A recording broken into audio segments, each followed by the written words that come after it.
Hello guys, panibagong araw, panibagong vlog na naman tayo. For today's video, ipiflexing ko muna itong lumang paggawaan ng simento. Yan o. Ito po yung lumang paggawaan ng simento.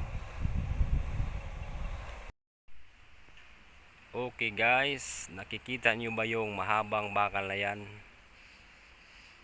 Yan. Yan po ay kale.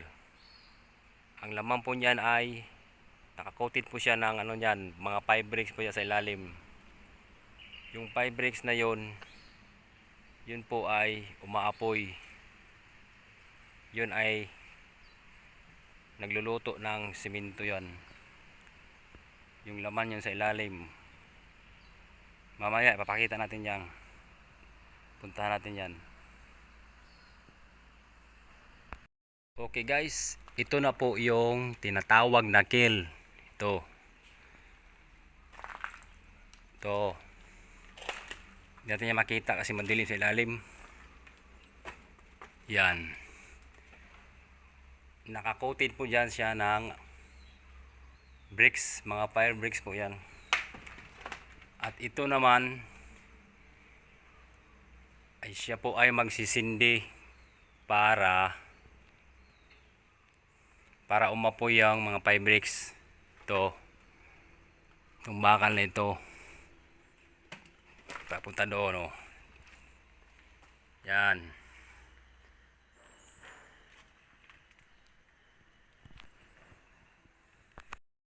At ito na yung tinatawag na fire bricks.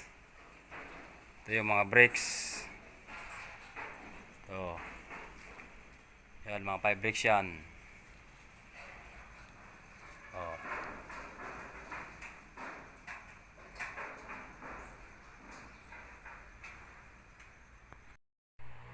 Guys, itong planta po na ito ay itinitigil na nila ang operasyon dahil sila po ay nag-shutdown na. Binayaran na nila yung mga trabahante nila at itong kumpanya na ito ibinibenta na nila ito sa malaking at kilalang kumpanya rin para baguhin ito at i-rehab nila sa susunod na mga taon.